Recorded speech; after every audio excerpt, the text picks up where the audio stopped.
Bulletin के आगाज में आपको बताएं कि जद्दा में सऊदी वली अहद मोहम्मद बिन सलमान से मियां नवाज शरीफ की मुलाकात। सऊदी वली अहद और नवाज शरीफ के दरमियान मुलाकात में मरियम नवाज भी मौजूद थीं।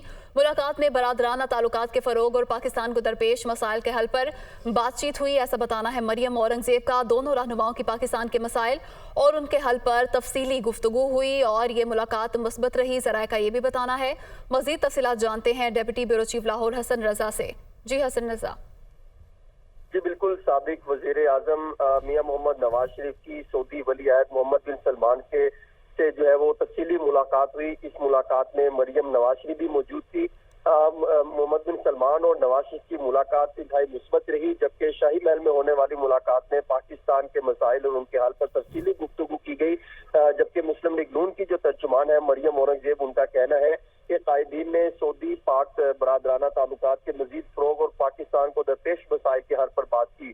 कायद नवाज शरीफ का जो है सऊदी क़यादत के लिए नेक तमन्नाओं का इजहार किया गया और नवाज शरीफ की जानिब से जो उनको वहाँ पर प्रोटोकॉल दिया गया सऊदी क़यादत की तरफ से, उसका शुक्रिया अदा किया गया। नवाज शरीफ ने उनको ये कहा कि हम हमेशा से ही जो है वो मुस्बत अंदाज में दोनों मुल्क जो है वो आगे चलना चाहते हैं। नवाज शरीफ ने ये बताया कि जब वो वजीर आजम थे तो किस तरीके से सऊदी अरब और दीगर ममालिक के ताल्लुकात को मजीद फरोग देने के लिए इक़दाम किए गए।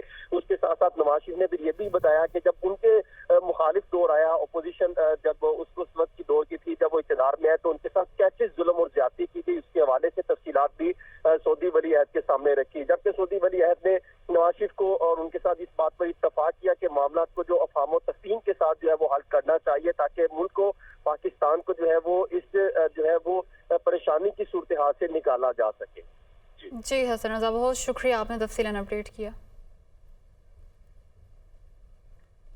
सऊदी अरब, मुत्तहिदा अरब अमारात, Afghanistan, America, Canada, Qatar, Kuwait और यूरोप में आज ईद उल फितर मनाई जा रही है। ईद का आगाज नमाज ईद के रूह परवर इज्तिमा से हुआ। बरतानिया में 2 ईदें मनाई जाएंगी, कुछ लोग आज तो कुछ कल ईद मनाएंगे। इस हवाले से रिपोर्ट देखिए। ईद की खुशियाँ सभी को मुबारक। दुनिया के कई ममालिक में आज ईद उल फितर पूरे मजहबी जोशो खरोश के साथ मनाई जा रही है। उम्मत मुस्लिमा का मरकज सऊदी अरब ईद के मौके पर नमाज ईद के सबसे बड़े इज्तिमात मस्जिद नबवी सल्लल्लाहु अलैहि वसल्लम और मस्जिदुल हराम में हुए, जहां लाखों फर्जंदान इस्लाम ने नमाज ईद अदा की, जबकि खुतबात ईद में अमनो सलामती की दुआएं की गईं। मुत्तहिदा अरब अमारात, कतर, तुर्की, मिस्र समेत अफगानिस्तान में भी नमाज ईद के इज्तिमात में इज्तिमाई तौर पर लाखों लोगों ने शिरकत की और उम्मत मुस्लिमा की खुशहाली की दुआएं की गईं। यूरोपीय ममालिक में चांद नजर आने पर ईद मनाई जा रही है। बरतानिया में रवा साल एक बार फिर 2 ईदें होंगी। सऊदी अरब के साथ ईद मनाने वाले आज, जबकि बाकी हफ्ते को ईद उल फितर मजहबी अकीदत और एहतराम से मनाएंगे। Pakistan, Malaysia, Singapore, Brunei, Japan, Philippine, Thailand, Bharat, Bangladesh में कल ईद उल फितर मनाई जाएगी। ईद उल फितर पर अमरीकी सदर जो बाइडन और कनाडा के वजीर आजम जस्टिन ट्रूडो समेत कई आलमी शख्सियात ने मुबारकबाद के पैगाम जारी कर दिए।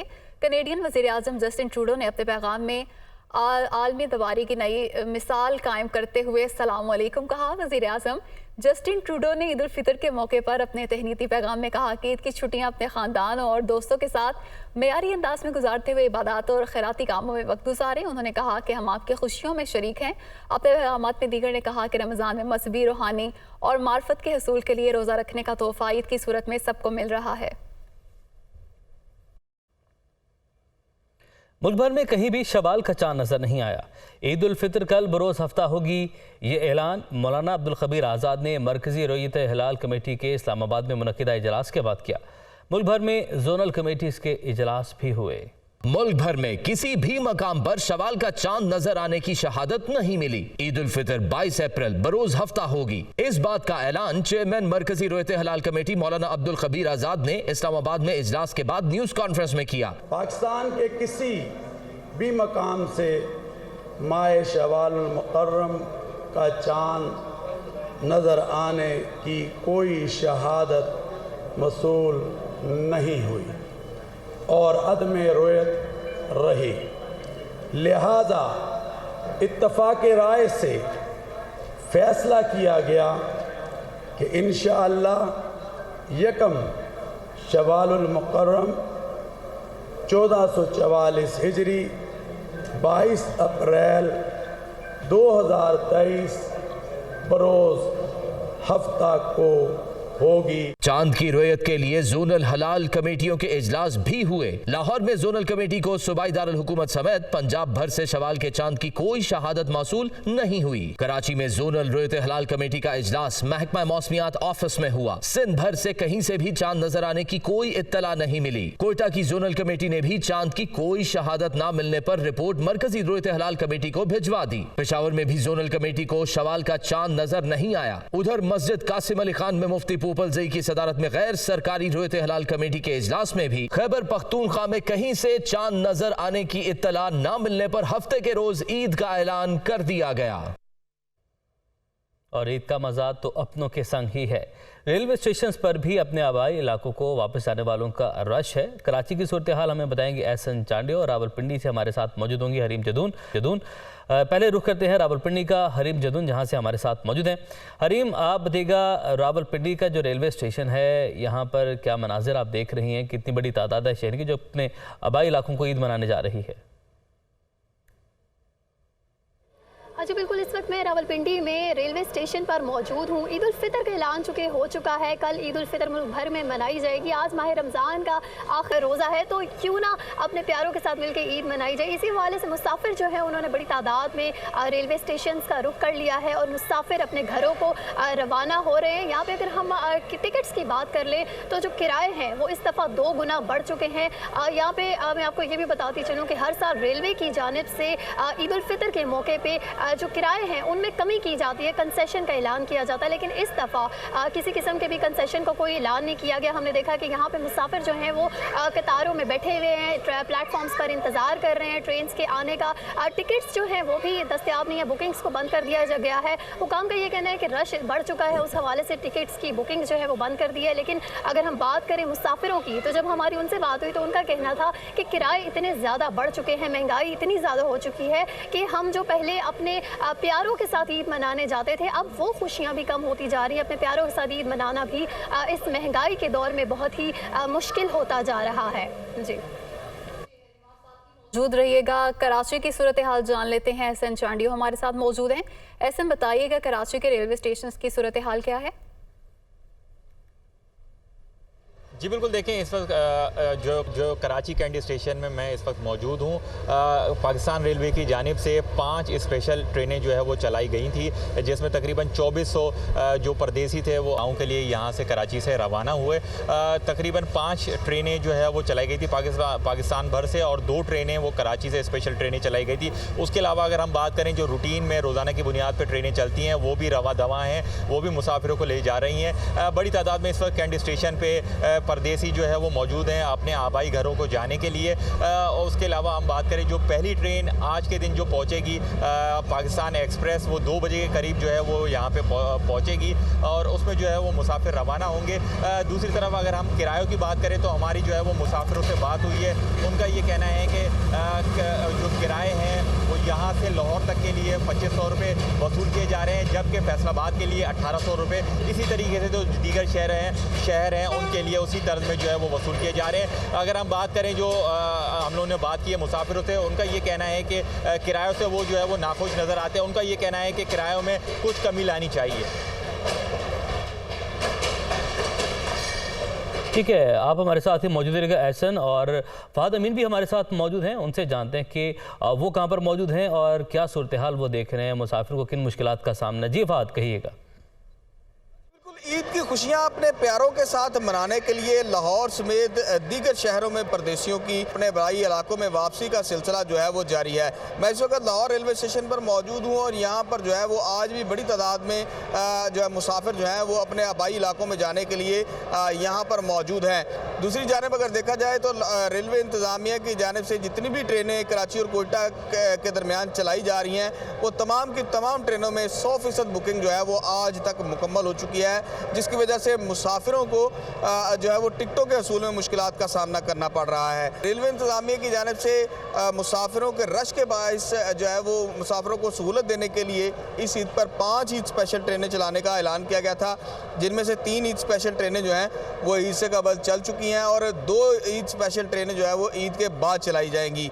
ज़्यादा रश जो है वो दिखाई दे रहा है। जब कराची और कोयटा से लाहौर ट्रेन पहुंचती है, आने वाले मुसाफिरों का रश जो है वो ज़्यादा दिखाई दे रहा है। लाहौर से दीगर शहरों को जाने वाले मुसाफिर वो गुज़िश्ता रोज़ चूँकि जो है वो छुट्टियाँ हो चुकी थी, आज पहली छुट्टी है, सरकारी छुट्टी, इसलिए ज़्यादातर मुसाफिर जो है वो गुज़िश्ता रात को अपने आबाई इलाकों की तरफ जा चुके हैं। जी फहद अमीन, हरीम जदौन और एहसन चांडी हमारे साथ मौजूद थे और तमाम तर सूरत हाल से हमें आगाह कर रहे थे। आप सबका बहुत शुक्रिया।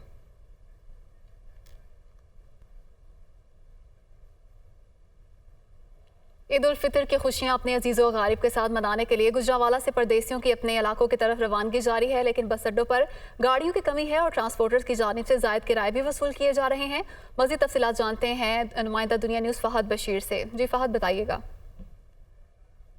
ईद उल फितर की खुशियाँ अपने प्यारों के साथ मनाने के लिए गुजरांवाला से परदेसियों की अपने आबाई इलाकों की तरफ रवानगी का सिलसिला जारी है। इस वक्त मैं गुजरांवाला जनरल बस स्टैंड पर मौजूद हूँ और यहाँ पर बड़ी तादाद में मुसाफिर अपने आबाई इलाकों की तरफ रवानगी के लिए यहाँ पर मौजूद है, लेकिन जनरल बस स्टैंड पर गाड़ियों की जो है इस वक्त कमी का सामना है। मुसाफिर खासे परेशान हैं। कुछ मुसाफिर यहाँ पर किरायों में भी इजाफे का रोना रो रहे हैं। हमारे साथ मुसाफिर मौजूद हैं, उनसे बात करते हैं। 2-2.5 घंटे से वेट कर रहे हैं, गाड़ियों की काफ़ी शॉर्टेज हुई है।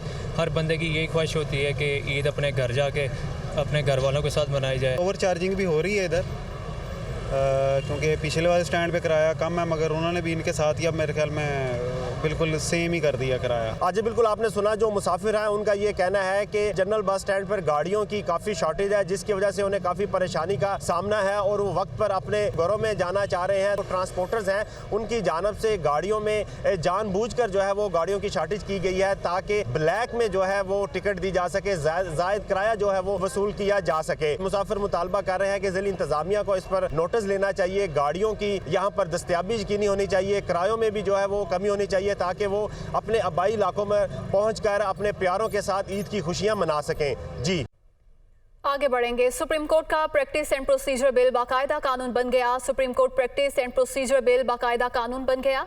कौमी असम्बली सेक्रेटेरिएट की जानिब से नोटिफिकेशन भी जारी कर दिया गया है। बिल मंजूरी के मराहिल मुकम्मल होने पर कौमी असम्बली सेक्रेटेरिएट का नोटिफिकेशन जारी। Supreme court practice and procedure bill 2023 बाकायदा कानून बन गया। इसी पर मजीद तफसीलात जानते हैं नुमाइंदा दुनिया न्यूज़ जावेद हुसैन से। जी जावेद हुसैन।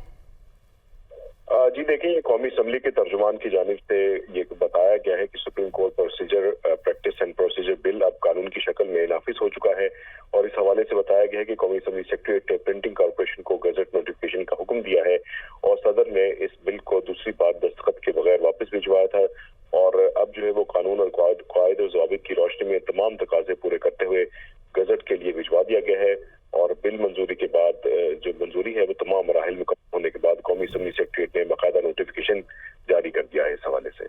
जी जावेद हुसैन, बहुत शुक्रिया। ईद की खुशियां तो नए मलबूसात पहनने में है। खवातीन की शॉपिंग में इस बार क्या ट्रेंड चल रहा है और महंगाई ने खवातीन को कैसे परेशान कर रखा है, जानते हैं हरीम जदौन की रिपोर्ट में।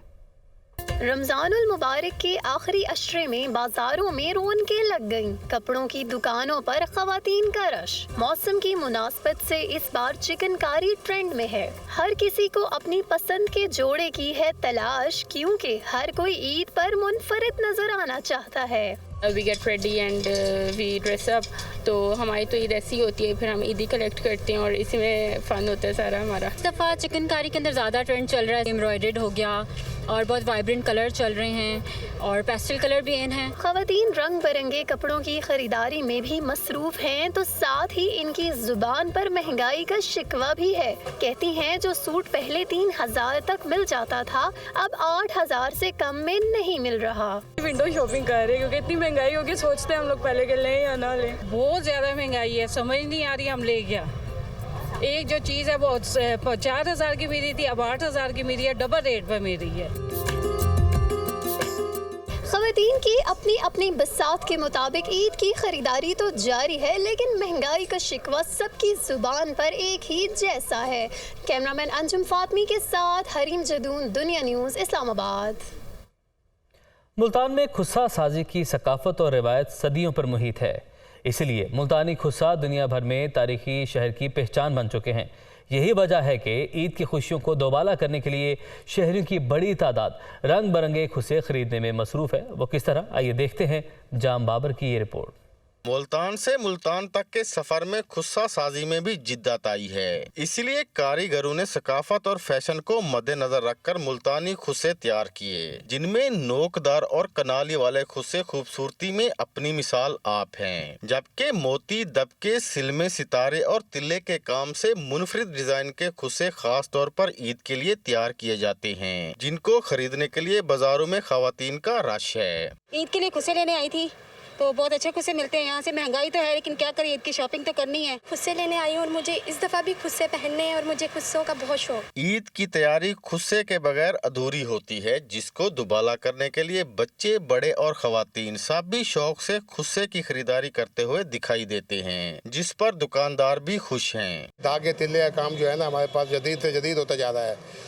और ईद पे इतनी खरीदारी होती है, बूढ़े, बच्चे, जवान सब लेते हैं। घंटा घर में खुस्से की 85 दुकानें, जबकि कोटला तोले खान में खुस्सा साजी के 55 कारखाने हैं, जहां पर माहिर कारीगर खुस्सा पहनने के शौकीन अफराद के लिए मनपसंद खुस्से आर्डर पर खरीदने के लिए मसरूफ हैं। ईद का मौका हो या खुशी का कोई और त्यौहार, खूबसूरत मलबूसात के साथ मुल्तानी खुस्सा खरीदारी का अहम जुज समझा जाता है। यही वजह है कि शहरियों की बहुत बड़ी तादाद यहाँ का रुख कर रही है। कैमरामैन मोहम्मद रफीक के साथ जाम बाबर, दुनिया न्यूज़, मुल्तान। सियासी जमातों में मुज़ाकरात का मामला, हुकूमती नुमाइंदों का तहरीक इंसाफ से रब्ता, PTI और हुकूमती नुमाइंदों की कब मुलाकात होगी, हतमी फैसला ना हो सका, ये बताना है ज़राए का। मज़ीद तफसीलात जानते हैं नुमाइंदा खुसूसी लियाकत अंसारी से। लियाकत अंसारी, बताइएगा मुज़ाकरात के मामले पर क्या पेशरफ्त हुई है अभी तक? आज बिल्कुल सियासी जमातों के दरमियान ये मुज़ाकरात का मामला है और हुकूमत के नामजद नुमाइंदों ने तहरीक इंसाफ से रब्ता किया है। इस पहले ऑफिशियल राब्ते की अंदरूनी कहानी सामने आ गई है। सरदार एयाज सादक, ख्वाजा साद फीक और दीगर रहनुमाओं ने साबिक स्पीकर कौमी असम्बली असद कैसर से रब्ता किया और असद कैसर को आगाह किया गया कि हम आपसे बातचीत के लिए ऑफिशियल रब्ता कर रहे हैं। रब्ता उस वक्त किया गया जब गुज़श्ता रोज सुप्रीम कोर्ट में समाअत जारी थी। असद कैसर ने हुकूमती नुमाइंदों के रब्ते बारे party secretary general Asad Umar को आगाह कर दिया। असद उमर ने इस रब्ते का खैर मकदम किया और कहा कि चूंकि समाअत जारी है उसमें हुकूमती नुमाइंदे ये अदालत को भी इससे आगाह कर दें। लेकिन मौलाना फजल रहमान की धुआंधार प्रेस कॉन्फ्रेंस और मरियम नवाज के ट्वीट के बाद जो है वो मुज़ाकराती मुलाकात फिर गैर यकीनी सूरत हाल का शिकार हो गई है। बहुत शुक्रिया, आपने तमाम तर तफसीलात से आगाह किया।